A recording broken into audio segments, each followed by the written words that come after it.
오늘 말씀을 같이 보겠습니다. 에베소서 3장 14절에서 19절까지 말씀을 보겠습니다. 제가 봉독하겠습니다. 에베소서 3장 14절부터입니다. 이러므로 내가 하늘과 땅에 있는 각 족속에게 이름을 주신 아버지 앞에 무릎을 꿇고 비노니 그의 영광의 풍성함을 따라 그의 성령으로 말미암아 너희 속사람을 능력으로 강건하게 하시오며 믿음으로 말미암아 그리스도께서 너희 마음에 계시게 하시옵고 너희가 사랑 가운데서 뿌리가 박히고 터가 굳어져서 능히 모든 성도와 함께 지식에 넘치는 그리스도의 사랑을 알고 그 너비와 길이와 높이와 깊이가 어떠함을 깨달아 하나님의 모든 충만하신 것으로 너희에게 충만하게 하시기를 구하노라. 아멘. 이번 호주에 집회 갔다가 함께 가셨던 목사님께서 그 개그맨 심영래 씨가 용갈이라는 영화를 만든 이야기를 하셨어요. 그가 영화 감독하면서 용갈이라는 영화를 만들고 그리고 언론 인터뷰를 하는 날 그렇게 말을 했답니다. 세상에는 두 종류의 사람이 있는데 한 사람은 용갈이라는 영화를 본 사람이고 또 한 사람은 앞으로 용갈이라는 영화를 볼 사람, 그렇게 두 종류밖에 없다, 그렇게 이야기를 했다고 합니다. 그러시면서 하시는 이야기가 당신도 이 세상에 두 종류의 사람밖에 없다고 생각하는데 한 사람은 예수 동행 일기를 쓰는 사람이고 한 사람은 앞으로 예수 동행 일기를 쓸 사람, 그렇게 두 종류의 사람밖에 없다, 그렇게 이야기를 하시더라고요. 그래서 뭐 다들 웃었습니다. 정말 저분은 확신이 대단하시구나, 그렇게 생각이 들었는데 적어도 오늘 여기 오신 분들은 두 종류밖에 없으신 것 같아요.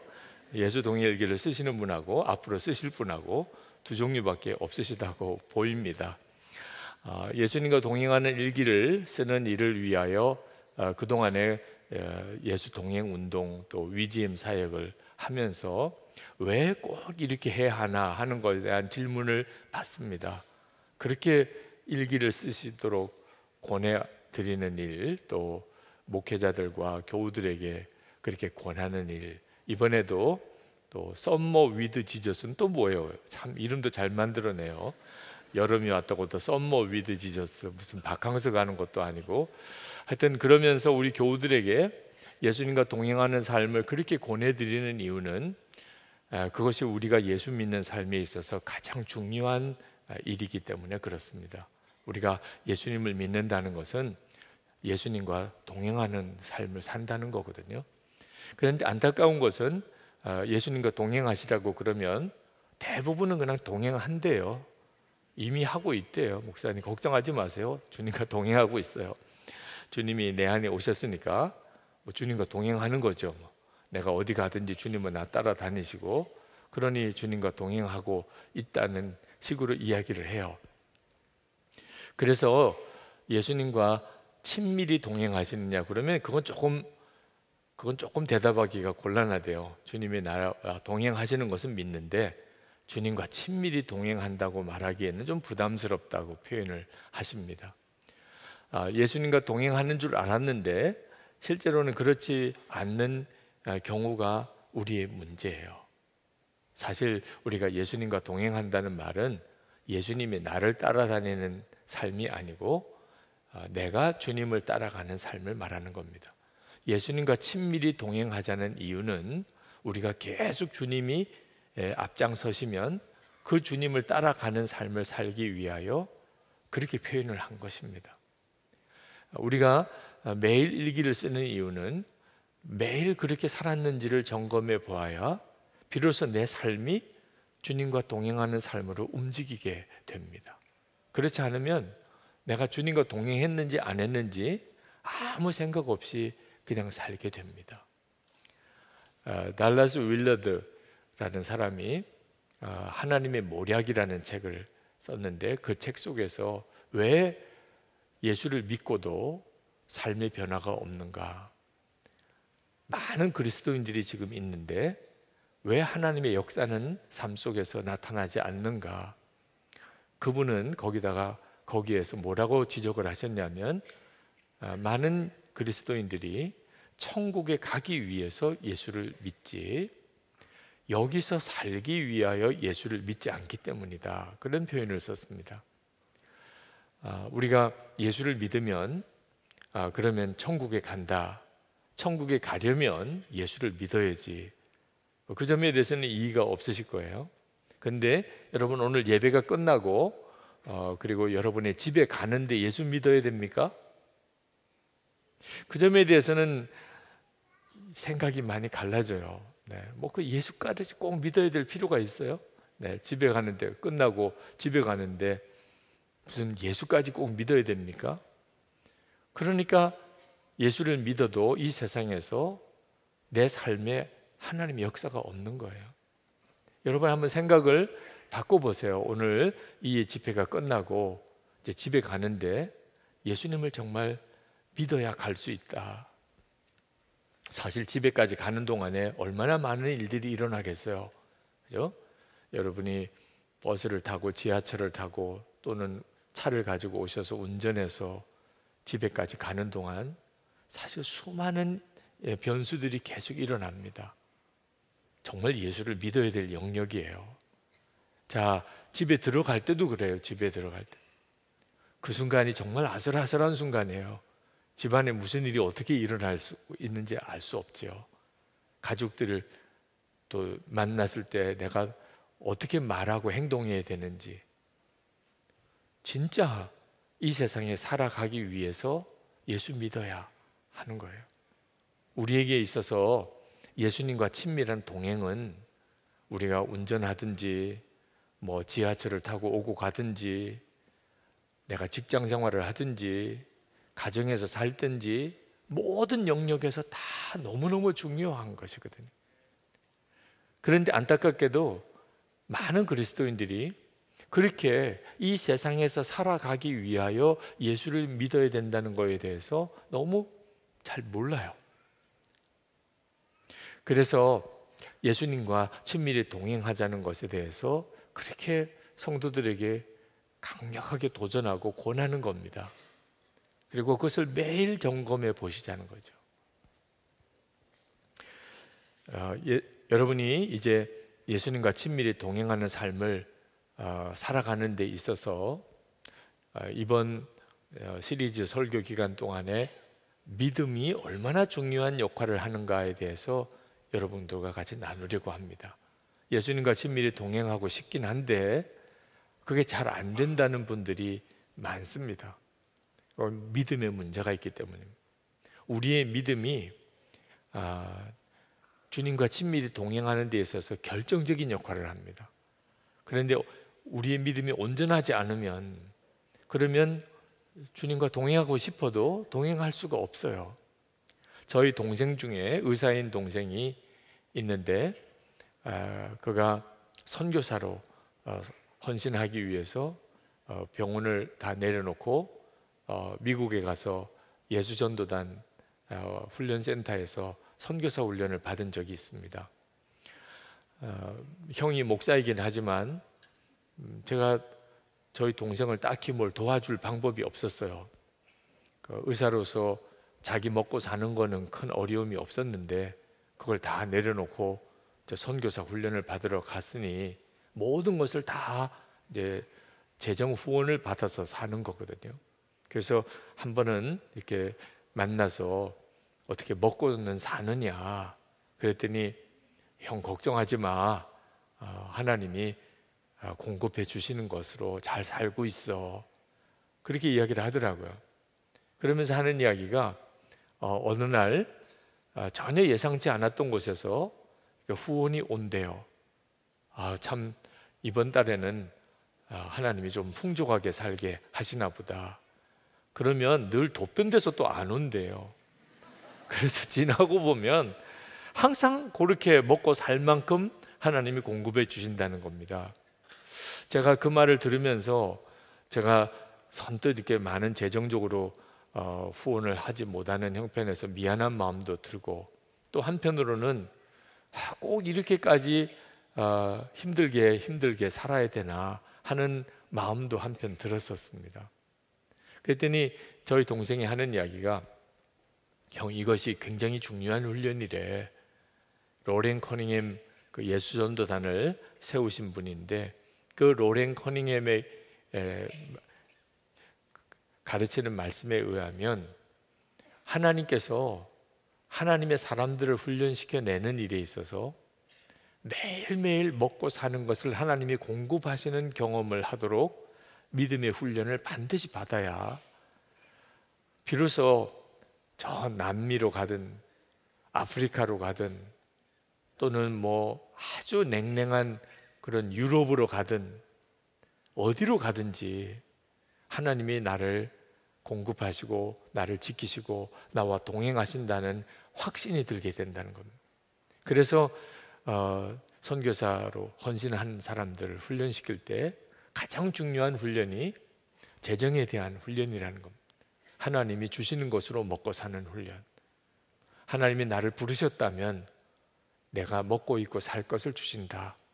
그래서 그렇게 한 달을 살아보고 두 달을 살아보고 석 달을 살아보고 그러면서 주님의 인도를 받는 자로서 그렇게 세움을 받는다는 거죠. 그러고 보니까 정말 믿음이 엄청나게 달라졌다는 것을 보았어요. 믿음이 세워지면 주님과 동행하는 것에 대해서 눈이 열리게 됩니다.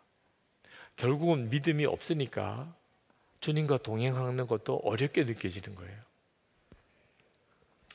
이 에베소서 3장 14절에서 19절 말씀은 사도 바울이 에베소 교회 교인들을 위하여 축복한 축복 기도입니다. 근데 이 축복 기도의 내용이 세 가지예요. 하나는 성령께서 너희의 속사람을 능력으로 강건하게 해주기를. 성령이 우리 가운데 오셔서 우리의 속사람이 강건해지는 거예요. 내 속사람이 강건해진다는 것은 성령 충만하다는 뜻이고, 그리고 믿음의 길을 담대하게 갈 수 있는 그런 믿음의 사람이 된다는 거죠. 그리고 두 번째 기도가 믿음으로 예수 그리스도께서 너희 안에 거하게 하옵시고. 그게 에베소 교회 교인들을 위하여 사도 바울의 두 번째 기도였어요. 예수님이 우리 안에 거하시는데 믿음으로 우리 안에 거하시고, 세 번째 기도가 예수 그리스도의 사랑의 깊이, 넓이, 높이와 그리고 그 길이를, 그 풍성한 예수님의 사랑을 알게 되기를, 이 세 가지 기도를 해 주었습니다. 오늘 그리고 앞으로 우리가 정말 붙잡고 답을 얻고 싶은 구절이 바로 두 번째 기도예요. 믿음으로 예수 그리스도께서 너희 안에 거하게 하옵시고. 예수님이 내 안에 거하시는 것은 우리 인생 전체를 뒤바꿔 놓는 엄청난 사건이 됩니다.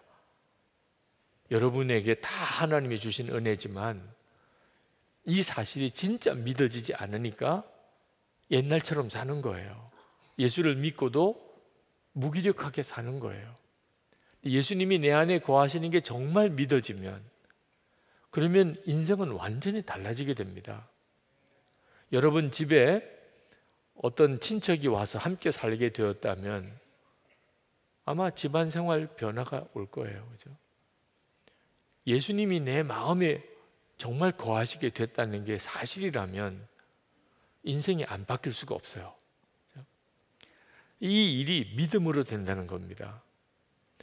이 말은 이런 오해를 가져올 수는 있어요.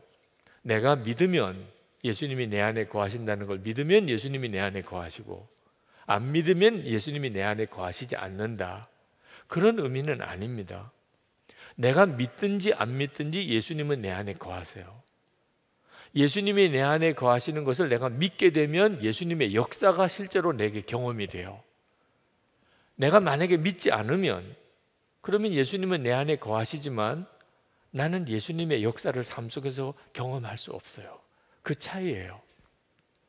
어떤 분이 저에게 와서 그렇게 기도 부탁을 하시는 분이 계셨어요. 저는 예수님을 인격적으로 만나본 적이 없습니다. 왜 저에게는 그런 체험이 없는 걸까요? 그런 안타까운 마음을 가지고 저에게 나오신 분이 계세요. 저는 그분을 저에게까지 나오게 하신 분이 예수님이라는 것을 느낄 수 있었어요. 그분은 지금 예수님이 이끄시는 강력한 인도함을 받고 있는 거예요.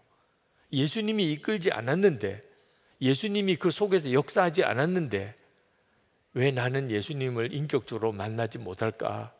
그게 안타깝고, 그리고 목사에게까지 달려가서 그걸 기도 제목으로 부탁을 하고 기도를 받겠다고 하는 분들이 없어요. 주님이 역사하지 않았다면 그런 마음의 간절한 갈망과 기도 부탁을 할 사람이 없어요. 그러니까 저에게 와서 기도 부탁을 하시는 것을 보면 예수님이 그분 속에 역사하시고 저에게까지 이렇게 간절히 나와서 기도를 받고자 하도록 주님이 이끄셨다는 것을 제 눈에는 보이는데 당신은 안 보이는 거예요. 그렇게 나와서 간절히 울면서 기도 부탁을 하면서도 여전히 자기는 예수님을 인격적으로 못 만났다는 거예요.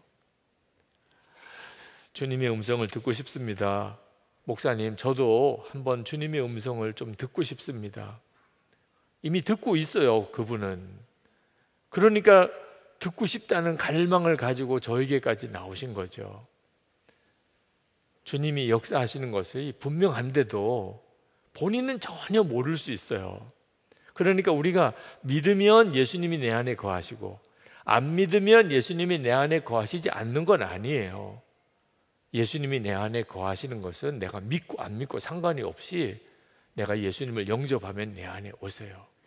그런데 내가 안 믿으면 주님이 내 안에 오셨지만 실제로는 아무 역사를 경험하지 못하고 그리고 영적으로 매우 메말라 사는 거예요. 예수님을 모시고 그렇게 사니 기가 막힌 거죠.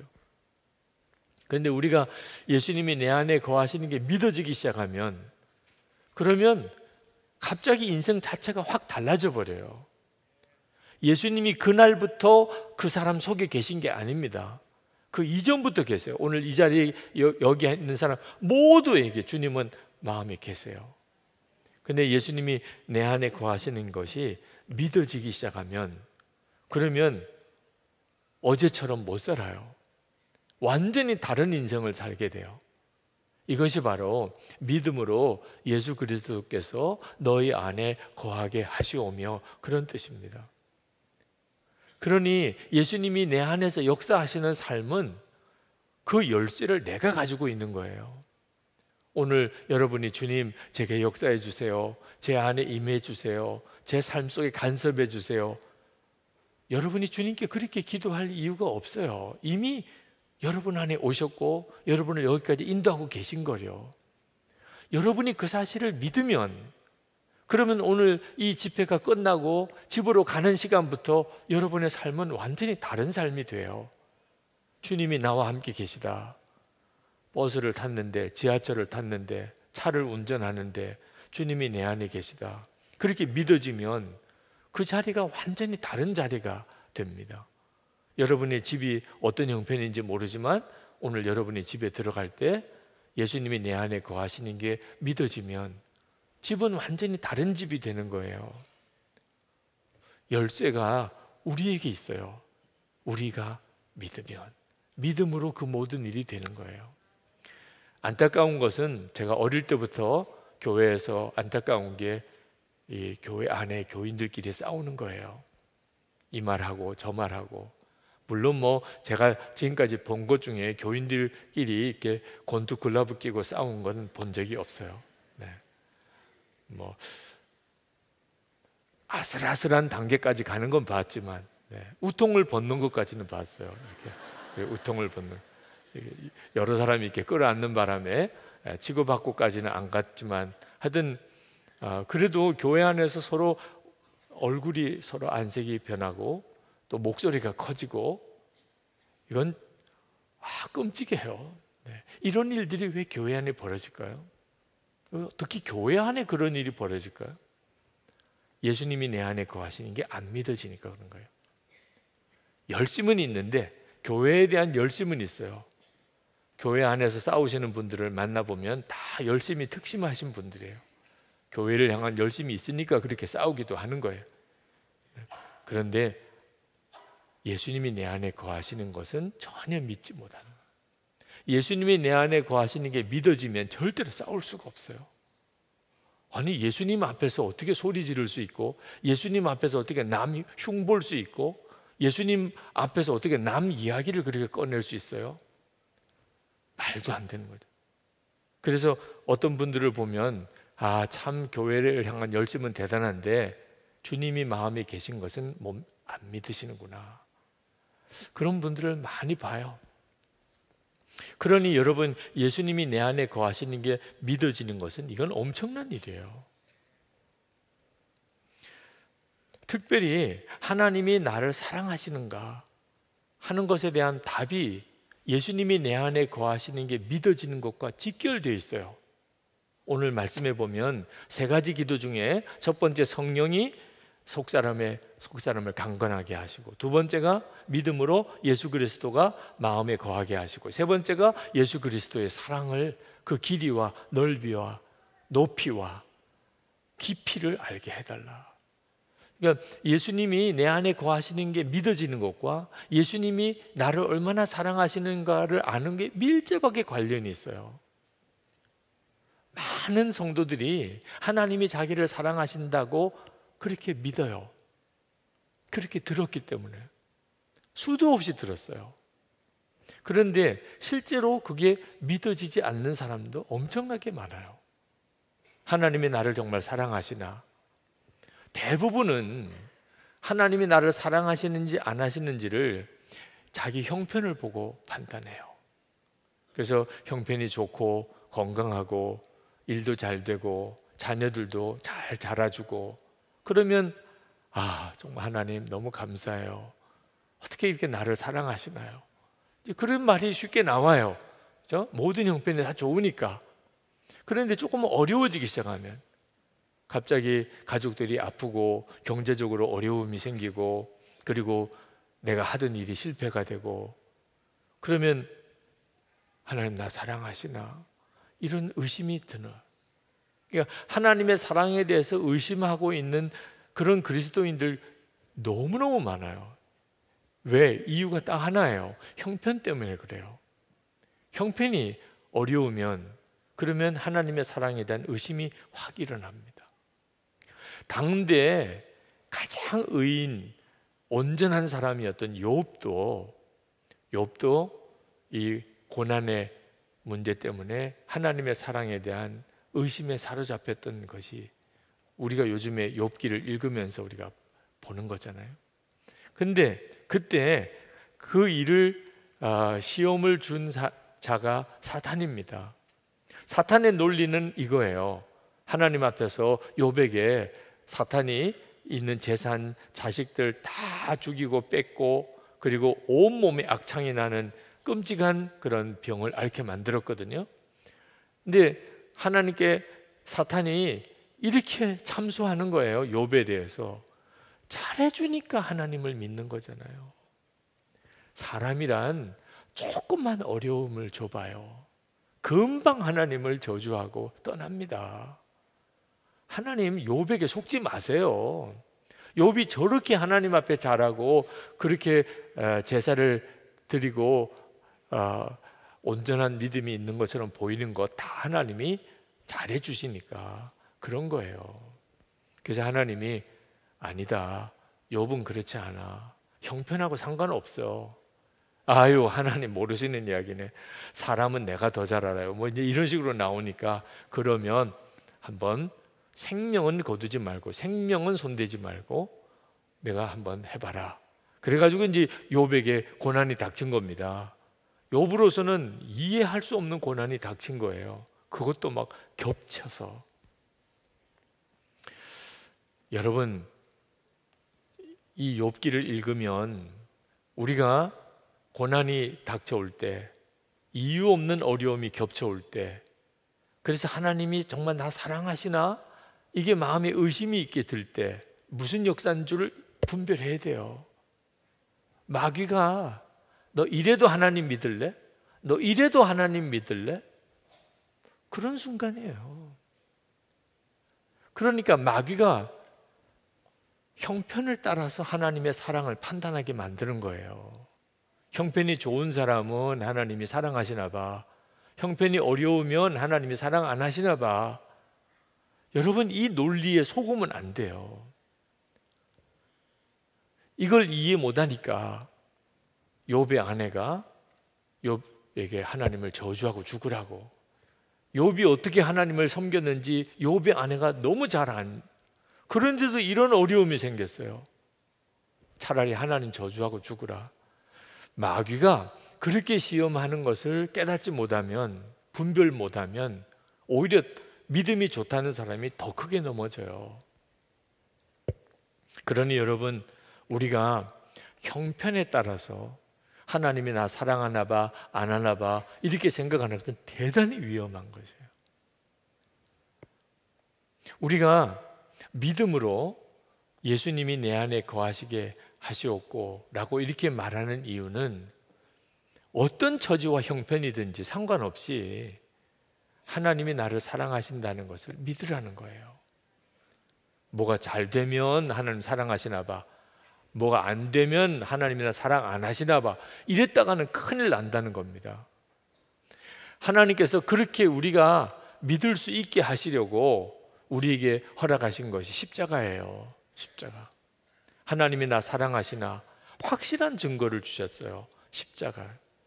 요한일서 4장 10절에 같이 한번 읽겠습니다. 사랑은 여기 있으니 우리가 하나님을 사랑한 것이 아니요 하나님이 우리를 사랑하사 우리 죄를 속하기 위하여 화목제물로 그 아들을 보내셨습니다. 아멘. 그러니까 여러분, 이제부터 십자가를 보면 무조건 하나님 나 사랑하시는 거예요. 지금 경제적으로 어렵다, 몸이 너무 아프다, 자녀들이 문제가 많다, 어떤 처지가 있든지 하나님 나 사랑하시나? 십자가 보면 아, 사랑하시네. 할렐루야, 하나님 저 사랑하시는군요. 사랑하시는데도 이런 일이 생겼네요. 무슨 계획이 있나 봐요, 하나님. 이제 이렇게 해석해야 된다는 겁니다. 그죠? 하나님 나 사랑 안 하시죠? 나 삐치려고 그래요. 이렇게 나가면 안 된다는 거예요. 하나님 이번에 해결 안 해주시면 나 절에 갈 거예요. 이렇게 하면 안 된다는 거예요. 네. 아니, 십자가가 있는데 그보다도 더 큰 증거 없는데 하나님 나 사랑하시는 확실한 증거를 주셨잖아요. 그리고 또 하나가 하나님이 우리의 아버지가 되셨다고 하셨어요. 예수님께서 하나님을 아버지라고 부르고 기도하라. 이건 엄청난 축복이에요. 이슬람권의 무슬림들은 알라신을 섬기는데 알라신에게 아버지라고 말을 못해요. 알라신에 대한 호칭이 99가지가 있습니다. 사원에 가면 그 알라신의 호칭이 쭉 쓰여져 있는 걸 봤는데, 근데 그 속에 아버지라는 호칭이 없어요. 아버지라고 부를 수 없어요. 예수님이 십자가에 못 박혀 죽으신 죄목 중에 하나가 하나님을 아버지라고 불렀다는 것 때문에. 그러니 예수님이 우리에게 하나님을 아버지라고 부르라고 한 건 이건 엄청난 축복이에요. 그리고 어떤 아버지냐? 탕자의 아버지와 같다. 말도 안 되는 아들, 아버지 죽기도 전에 유산부터 달라고 그래서 받아가지고 또 나가서 방탕하게 다 탕진한, 그때 당시 중동 사회에서는 그런 아들은 아버지가 받아줄 수도 없고 그런 아들을 받아줄 아버지도 없고, 그런데 그 아들을 기다리고 돌아오니까 품어주고 씻겨 새 옷 입혀주고 잔치를 벌려준 아버지, 그분이 우리의 하나님 아버지라. 그러니까 성경이 그렇게 증거하고 있어요. 여러분, 하나님이 우리의 아버지라는 말은 우리가 뭘 잘해서 하나님이 우리를 좋아하시고 우리가 뭘 잘못해서 하나님이 우리를 싫어하시는 분이 아니란 뜻입니다. 여러분, 아기를 낳았는데 그 아기가 태어나자마자 벌떡 일어나서 아버님, 어머님 처음 뵙겠습니다.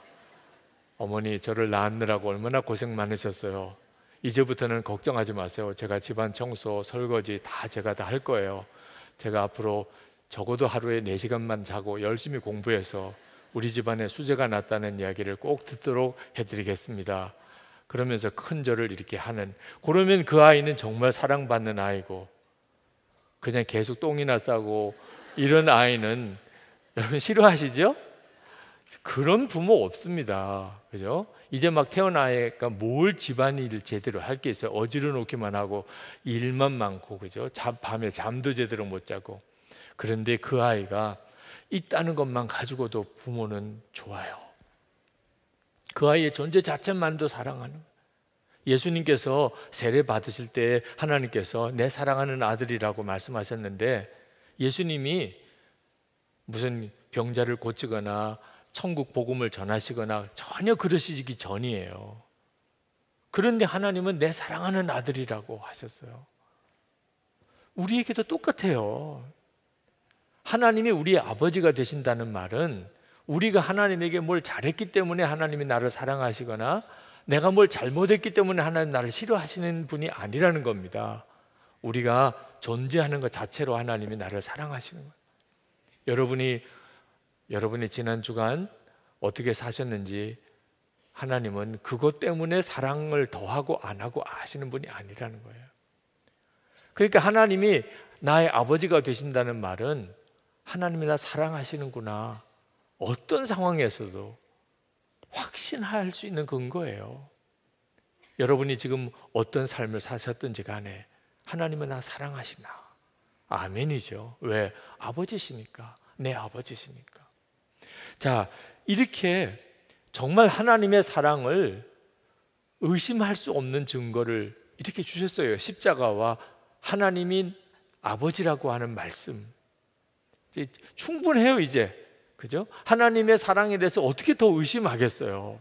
이 사실이 정말 믿어지면, 그러면 뭐 이거 다 주세요, 저거 해결해 주세요, 구할 것도 아무것도 없어요.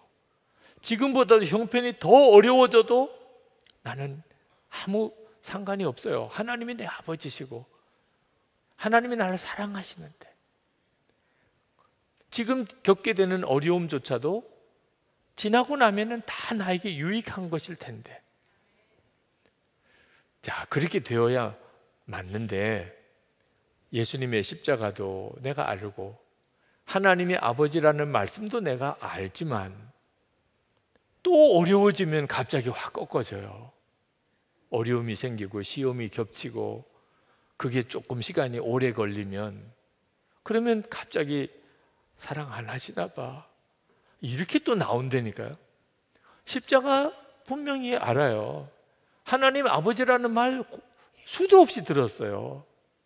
형편 좋을 때나 그 말도 통하는 거지, 형편 어려워져 버리면 그것 가지고서는 마음에 확신이 안 든다니까요. 저는 목사의 아들로 어릴 때부터 주님의 십자가, 나 위에 예수님이 대신 죽으신 십자가 그렇게 들었고, 하나님 아버지라고 하는 말 못이 박도록 들었어요. 그런데도 하나님은 언제나 나를 사랑하신다는 확신은 없었어요. 오히려 하나님의 사랑을 받기 위해서 내가 더 많이 기도해야 돼, 내가 성경을 많이 봐야 하나님이 나를 기뻐하실 거야, 내가 전도도 열심히 해야지 하나님이 나를 칭찬하실 거야, 끊임없이 하나님의 사랑을 더 받으려고 그렇게 몸부림쳤어요. 하나님이 저를 사랑하신다는 확신 가지고 어떤 일을 하기보다, 내가 혹시 잘못되면 사람들이 하나님이 나를 사랑하신다는 것을 믿지 못할까 봐 잘 돼야 되는 이유가 거기에 있어요. 합격도 해야 되고 공부도 잘해야 되고 그리고 건강해야 되고 설교도 잘해야 되고. 왜요? 하나님이 나를 사랑한다는 증거니까. 만약에 내가 그런 걸 잘 못하면, 아유, 저 사람은 하나님이 사랑 안 하시는 사람이야, 이런 말을 들을까 봐. 그러니까 모든 걸 잘해야 된다는 게 오히려 엄청난 스트레스가 된 거예요. 그러니까 하나님이 나를 사랑한다는 걸 믿고 사는 게 아니고, 하나님이 나를 사랑한다는 것을 내가 확증하려고 몸부림치면서 산 거죠. 이건 하나님의 계획이 아니에요. 그건 진짜 믿음이 아니에요. 그래서 우리에게 십자가도 있고 하나님이 아버지라는 약속의 말씀도 주어졌지만 또 하나의 증거가 필요했던 거예요. 하나님이 나를 사랑하신다. 그거 자체를 내가 의심하지 않기 위하여 하나님이 우리에게 허락하신 세 번째 증거가 뭐냐면 우리 안에 오신 거예요. 로마서 8장 15절 말씀을 같이 읽겠습니다. 너희는 다시 무서워하는 종의 영을 받지 아니하고 양자의 영을 받았으므로 우리가 아빠 아버지라고 부르짖느니라. 우리 안에 성령님이 오셨는데 이 성령님은 별명이 양자의 영이십니다. 양자의 영이라는 말은 우리로 하여금 하나님이 내 아버지라는 것을 믿게 해주는 영이라. 그래서 우리가 하나님의 양자로 입양이 됐다는 것을 우리에게 알게 하시는 영이라. 그래서 양자의 영이라는 거예요. 자, 우리 안에 그렇게 성령 하나님이 오셔서 내 안에 거하실 이유가 뭐죠? 왜 그렇게 하셔야 되는 거죠? 머리로는 알아요. 하나님 나 사랑하셔서 십자가에서 나 위에 대신 죽으시고 그리고 하나님은 내 아버지가 되셨고, 그런데 문제는 가슴으로 느껴지지가 않는 거예요. 여러분, 아버지와 함께 살지 않았던 어떤 아이가 아버지랑 같이 살지 않았어요. 그러다가 어느 날 아버지를 만났습니다. 자, 머리로는 우리 아버지예요. 그런데 가슴으로는 남이에요. 기가 막힌 거죠, 그죠? 많은 그리스도인들이 이와 같은 형편에 있어요. 하나님은 머리로는 아버지예요. 가슴으로는 아니에요. 이유는 함께 동행하지 않았기 때문에. 그게 고아예요, 고아. 고아처럼 산 거예요. 아버지가 있는데 그 아버지와 같이 살지 못한 거예요. 하나님은 우리를 이렇게 고아처럼 내버려 두지 않고 예수님께서 우리에게 다시 오시겠다고 하셨어요. 요한복음 14장 18절에 내가 너희를 고아와 같이 버려두지 아니하고 너희에게로 오리라. 왜 이렇게 하셔야 되는 거죠? 우리가 이미 알고 있는 복음, 하나님이 아버지라는 진리가 실제로 가슴으로 느껴지게 내 안에 오셔서 나와 함께 사셔야 비로소 예수님이 나와 함께 계시고 하나님이 나를 사랑하시는구나, 이게 믿어지니까. 우리가 주님은 늘 나와 함께 계시다고 그렇게 설교송에 들으면서도 마음에 두려움과 염려가 떨쳐지지 않는 것은 실제로는 믿어지지 않기 때문입니다. 예수님이 내 안에 계시다는 것을 머리로 안다고 믿는 건 아니에요. 믿어져야 그때 두렵지 않고 염려가 없는 거예요. 이사야 41장 10절 말씀에 두려워하지 말아라. 내가 너와 함께 함이라. 놀라지 말라. 나는 내 하나님이 됨이라. 내가 너를 굳세게 하리라. 참으로 너를 도와주리라. 참으로 나의 의로운 오른손으로 너를 붙들리라. 이렇게 되어야 두려움이 없어지는 거예요. 그냥 저 하늘 어디선가 하나님이 계시겠지, 나를 지켜보고는 계실 거야, 이런 믿음 가지고는 두려움이 없어지지 않아요.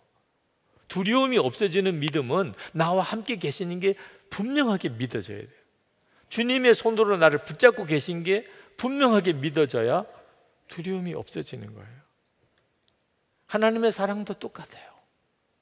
예수님이 내 안에 거하시는 것이 정말 믿어지면 부인할 수가 없어요. 이제는 주님이 나 사랑하시나, 형편이 너무 어려운데, 그런데도 내 안에 계신데, 그러면 지금 이 어려움은 망하는 어려움이 아니구나, 나에게 뭔가 유익함이 있는 거구나.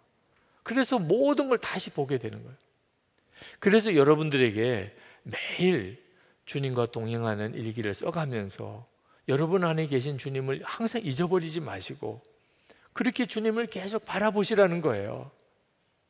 여러분 안에 주님이 계신 것이 매 순간에 믿어져요. 주차장에 가서도 믿어지고, 지하철을 타고 갈 때도 믿어지고, 집에 가서도 믿어지고, 내일 아침에 눈을 떠서도 믿어지고, 직장에 가서도 믿어지고, 그러면 여러분 안에 어떤 변화가 일어나지요? 하나님이 나를 사랑하신다는 확신이 들어요. 그러면 형편이 어렵고 힘들어도 흔들리지 않게 됩니다. 우리 교회에 오셔서도 간증하셨던 송솔나무 집사님이라고 계십니다. 여기서 플룻 연주도 하면서 간증하셨던 그 송솔나무 집사 기억하시는 분이 있을지 모르겠는데요. 이 송솔나무 집사님이 10살 때 미국으로 이민을 갔어요. 아버지가 사업에 망하고 그리고 가족들을 미국으로 피신을 시킨 겁니다. 그런데 뭐 망한 집에 가족들이니까 미국 가서도 뭐 어떻게 살았겠어요. 아주 어려운 형편에 살았죠. 10살 때 미국에 학교에 들어갔는데 영어도 제대로 못하지요. 또 집안은 경제적으로 어렵지요. 그 아주 따돌림도 당하고 그 미국 아이들한테 괴롭힘도 당하고, 그래서 늘 점심시간 때는 화장실 가서 숨어 있었다는 거예요. 왜? 자꾸 괴롭힘을 당하니까. 그러니까 매일 점심 때는 화장실 가서 점심시간 끝날 때까지 거기 있어야 되는 그 어린아이의 심정을 생각해 보세요. 하루는 화장실에 앉아 있는데 자기도 모르게나 눈물이 터져 나오더래요. 자기가 너무 서글프고 너무 힘들고, 그렇다고 이제 집에 가서 그런 이야기를 해도 들어줄 사람도 없고 해결될 길도 없는 것 같고, 자기는 너무 무능하고 말도 제대로 못하고, 그리고 자기가 너무너무 불쌍하고 세상에 다 버림받고 너무 약하고, 그 어린아이가 얼마나 그게 힘들었겠어요. 그런데 그 화장실에서 그렇게 우는데 갑자기 마음에 주님의 음성을 들었어요. 내가 너를 사랑한다. 기가 막히죠? 그 10살 때, 그 어려서 교회 다닐 때 그때 가졌던 믿음으로 그 아이의 귀에 주님의 음성을 들려준 거예요. 사람들은 다 너를 무시하고 따돌리고 너를 구박하고 그러지만 나는 너를 사랑한다. 너는 내 사랑하는 아들이야. 그러니까 이 아이가 화장실에서 그 주님의 음성을 듣고 깜짝 놀라요. 그리고 주님이 그 다음에 말씀하시기를 너 화장실에서 나와. 왜 거기에 있어? 그래서 이 10살 된 아이가 화장실 문을 열고 바깥으로 나온 거예요. 점심시간도 끝나지 않았는데 하나님 나 사랑하신다는, 하나님이 나를 아들이라고 말한다니까. 그리고는 걸어서 학교 그 강당 뒤를 걸어가는데 그 연주 학교에 그 연주부에서 아이들이 악기 연습을 하는 소리가 들리더래요. 전에 같으면 아이들이 있는 곳을 피해 다니는 처지였는데 갑자기 이렇게 굉장히 마음에 담대함이 생기고 하나님이 나 사랑한다는 것에 대한 마음으로 인하여 굉장히 마음이 이렇게 충만해진 상태라 그 연주하는 것을 보러 들어가요, 강당으로. 근데 지휘하는 선생님이 동양 아이 하나가 저 문 쪽에서 이렇게 보는 것을 보고 오라고 불렀습니다. 전 같으면 도망갔어요. 네. 무서워서. 그리고 그 연주, 자기는 악기를 제대로 다룰 줄도 모르고 연주할 줄도 모르는데 창피를 당할까 봐 도망갔었는데 그날은 오라고 그래서 담대히 나갔어요. 사람이요, 하나님이 나를 사랑하신다는 게 진짜 믿어지면 행동이 다 달라져요. 그래서 그 선생님이 너 우리 연주부에 들어와라 그러면서 준 악기가 플룻이었어요. 너 이거 가지고 연습해서 우리 연주부에 이 플룻 연주할 사람이 필요한데 너 연습해서 들어와. 자기가 하겠다고 그랬습니다. 겨우 그저 음이나 이렇게 짚을 줄 아는 정도밖에는 몰랐는데 그냥 용기를 내서 했어요. 선생님이 그 아이의 재능을 발견을 했습니다. 그리고 그 송솔나무가 그 다음에 뉴욕시의 줄리아드 음악학교에 13살 때 대학 예비과정에 지원을 하게 됩니다. 선생님의 추천으로. 그래서 한 번 오디션 이제 해본 경험도 없는데 이제 오디션을 받으려고 이제 쭉 줄을 서서 있는데 바로 자기 앞에 있는 어떤 여자아이가 그 뉴욕에서 굉장히 부잣집 딸이었대요. 그 아이가 가지고 있는 게 플룻이었는데 수억 원을 호가할 정도의 아주 명품 플룻을 들고 자기가 어떤 선생님에게 배웠는지를 막 자랑을 하더래요. 근데 송솔나무는 이 깨진 플룻을 테이프로 붙인 중고 플룻을 가지고 그날 심사를 하러 오디션을 받으러 갔으니 이게 참 너무 창피해서 내놓기도 너무 부끄럽더래요. 심사위원이 연주를 되게 시키고는 그것 가지고서 오디션 보러 왔느냐 이렇게 이야기를 할 정도로 좀 빈정거리듯이 이야기하는 것을 들었을 정도. 그런데도 그냥 마음이 너무나 편안하더래요. 몇 주 후에 연락이 왔습니다. 합격했다고. 그리고 장학금까지 받게 됐다고. 그렇게 해서 이제 송솔나무 집사님 그 연주 생활이 시작이 된 거죠. 우리 교회 와서 여기서 연주할 때도 그 깨어진 플룻, 테이프로 붙인 플룻을 가지고서 연주했었던 적이 기억나시는 분이 있을지 모르겠습니다. 지금은 송솔나무 집사님이 일본 가서 거기서 연주 활동을 하고 있습니다. 일본의 쓰나미로 인해서 큰 어려움을 겪었던 일본 동북부 지역 그 마을들을 다니면서 거기서 그들에게 깨어진 자를 향한 하나님의 사랑, 약한 자를 향한 하나님의 사랑, 그 사랑의 증인으로서 그 사역을 하고 있어요. 송솔나무 집사님이 그가 하나님의 사랑을 받는다는 게 마음에 이렇게 믿어지는 순간에 인생이 바뀐 거예요. 그 어린아이 10살 된 그 아이의 마음에 믿음이 바뀌니까 하나님이 그 아이를 그렇게 세우실 수 있었던 거죠. 지금도 똑같습니다. 주님은 이미 우리에게 당신이 하실 일을 다 하셨어요. 우리를 위해 십자가에 달려 죽으셨죠.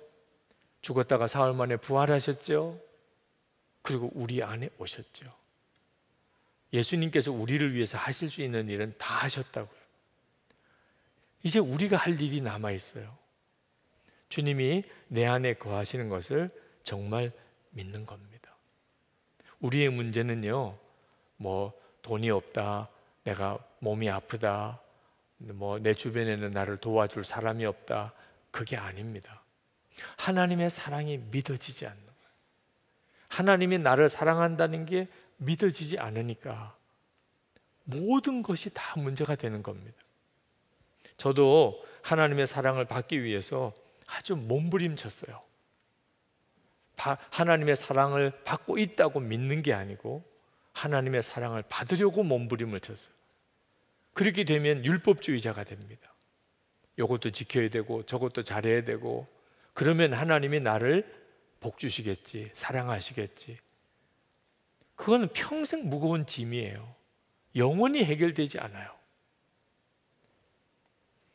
하나님이 나를 사랑한다는 것을 믿고 경건하게 사는 거하고, 하나님이 나를 경건하게 살면 사랑해 주실까 봐 경건하게 사는 것은 완전히 분위기가 다릅니다.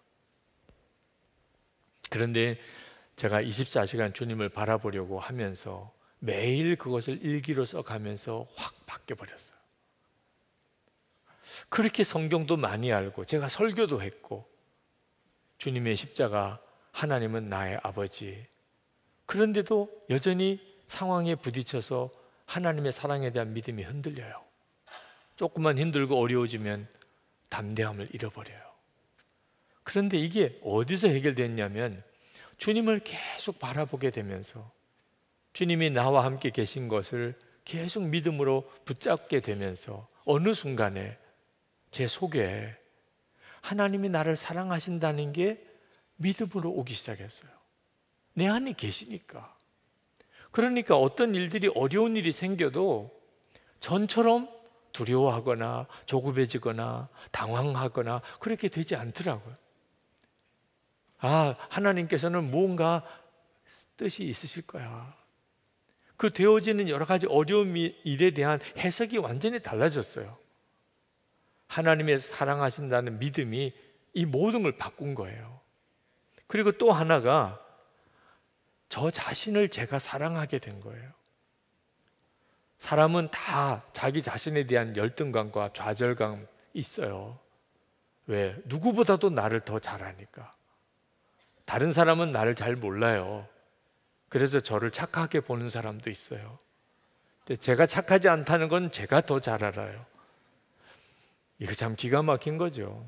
그런데 계속 주님을 바라보면서 저 자신에 대한 사랑이 달라졌어요. 왜? 그런 나를 주님이 사랑하시는, 그것도 한두 번이 아니고 계속 그러시니까 어느 순간에 제 속에 뭐도 못하고 뭐도 잘 안 되고 그런 저 자신의 스스로가 이렇게 낙인을 찍어 놓은 것들이 다 떨어지기 시작했어요. 하나님이 사랑하고 그럼에도 불구하고 또 사랑하시고 그럼에도 불구하고 또 받아주시고 그런 하나님의 사랑의 대상이니, 그러니까 나도 나를 그렇게 받게 되는 거예요. 이건 엄청난 변화예요. 오늘 이 시간에 여러분들에게도 하나님께서 여러분 안에 예수님이 거하시는 것이 믿음으로 받아들여지기 시작하면서 믿어지는 거죠. 주님이 나와 함께 계시다. 이것이 믿어지면서 하나님이 여러분을 사랑하시는 것이 확증이 되고, 그리고 여러분의 삶 전체를 보는 눈이 바꿔지게 되기를 축복합니다. 이것이 바로 예수님과 동행하는 거예요. 번지 점프 하는 것을 영상으로 한번 보았는데, 그 번지 점프도 그냥 하는 게 아니고 간단한 교육을 하더라고. 안전 교육을. 번지 점프 하기 전에 뭐 자세는 어떻게 해야 되고 뭐는 조심해야 되고 그렇게 가르치더라고. 뭐 그걸 이제 쭉 보여주는데 어렵지 않더라고요. 그건 뭐 초등학교 애들도 알아들을 수 있게 가르치더라고. 근데 번지 점프 할 때 뭘 조심해야 되는가를 이게 교육받는 거하고 실제로 그 점프대에 올라가서 뛰어내리는 거는 완전히 다른 거예요. 여러분, 성경에서 하나님이 나 사랑하신다, 하나님 내 아버지시다, 예수님은 나 위해 십자가에 죽으셨다, 그거 백날 들어도 그것만 가지고는 아직 진짜 믿음이 아니에요. 그렇기 때문에 이제는 주님을 바라보고 주님의 말씀대로 순종의 걸음을 내디딜 때 비로소 와, 정말 예수님은 정말 나와 같이 계시구나, 그리고 내 삶을 주관하시는구나, 내 인생을 바꾸시는구나 하는 것을 경험하게 되는 거예요. 예수님과 동행하는 삶, 여러분에게 정말 실제가 되기를 바라는 마음으로 오늘 첫 번째, 주님이 여러분 안에 거하시는 것을 믿음으로 취하시기를 축복합니다. 기도하는 중에 주께서 여러분 안에 그 믿음에 걸림돌 되는 것들을 다 제하시고 그리고 여러분 안에 확증을 주시기를 축복합니다. 오늘 여러분 안에 하나님이 여러분을 정말 사랑하시는데 여러분 스스로가 그것을 믿음으로 받아들이지 못하고 있기 때문에 지금 하나님이 어떻게 여러분을 도우실 수가 없는 분들, 오늘 해결받고 가시기 바랍니다. 여러분의 처지와 형편이 어떤지에 대해서는 일단 주님께 맡기세요. 그것 가지고 판단하지 마세요. 하나님이 사랑하지 않으셔서 그런 어려움이 있는 게 아닙니다. 하나님이 몰라서 지금 그런 어려움 속에 빠져 있는 거 아니에요. 하나님은 여러분 너무너무 사랑하십니다. 그리고 여러분의 문제를 다시 보세요. 그러면 보이게 됩니다. 어떻게 해야 될지, 어디로 가야 될지.